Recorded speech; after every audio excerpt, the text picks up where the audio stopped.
Sepanjang hidup ni, kita akan hidup dengan tanggungjawab. Betul tak kawan-kawan anak jantan semua? Keluarkan tangan daripada seluar! Feeling bila kau rasa losernya diri kau as a man. Bila mak bapak kau perlukan kau. Bila isteri kau perlukan kau. Anak-anak kau perlukan kau. Perlu the best untuk provide dan sebagainya. Tapi kau tak mampu. That kind of feeling tu adalah motivasi kawan-kawan. Saya lelaki. Kenapa saya tak cakap pasal perempuan? Simple je sebab saya lelaki. Logik tak? Saya tak tahu perempuan punya perasaan macam mana. Dia punya nyilu macam mana. Saya tak tahu sebab saya lelaki. Saya tak cakap hidup wanita senang. Yes, hidup wanita pun susah, keras. Tapi saya tak tahu macam mana rasanya menjadi wanita. Tapi saya lelaki. So, saya tahu macam mana rasa jadi lelaki. Sepanjang hidup ni, kita akan hidup dengan tanggungjawab. Betul tak kawan-kawan anak jantan semua? Keluarkan tangan daripada seluar! Betul tak?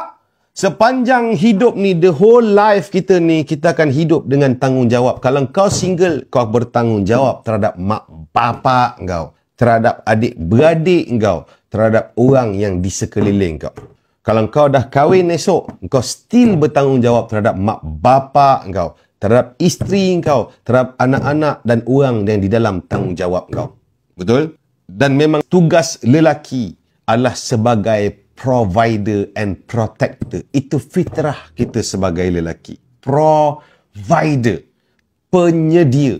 So, kau suka atau tak kepada kawan-kawan lelaki, kau suka ataupun tidak, dengan keadaan ekonomi duit kertas seperti hari ini, dengan cost of living akan terus meningkat, kau suka atau tak, kau tak boleh depends on single income. Kau tak boleh. Okay? Khususnya kepada mereka yang income dia nipis. Tak boleh.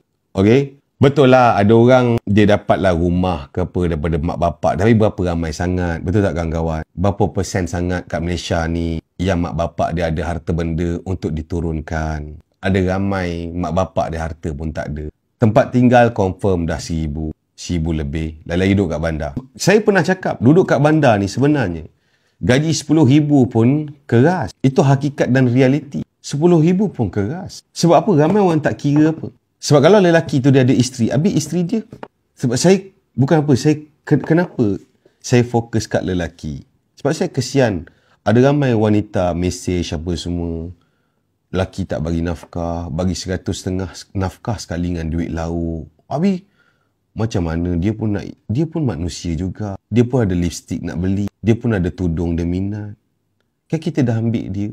Kita dah ambil dia jadi isteri. Kan kita bertanggungjawab. So, kau kena jadikan isteri kau, anak-anak ni sebagai kau punya pembakar semangat. Kalau kau tengok kesusahan isteri dengan anak-anak kau pun tak boleh bagi semangat kepada kau sebagai anak jantan, lalu apa yang boleh? Lalu apa yang boleh bagi kau semangat? Feeling bila kau rasa losernya diri kau as a man. Bila mak bapak kau perlukan kau. Bila isteri kau perlukan kau. Anak-anak kau perlukan kau. Perlu the best untuk provide dan sebagainya. Tapi kau tak mampu. That kind of feeling tu adalah motivasi kawan-kawan.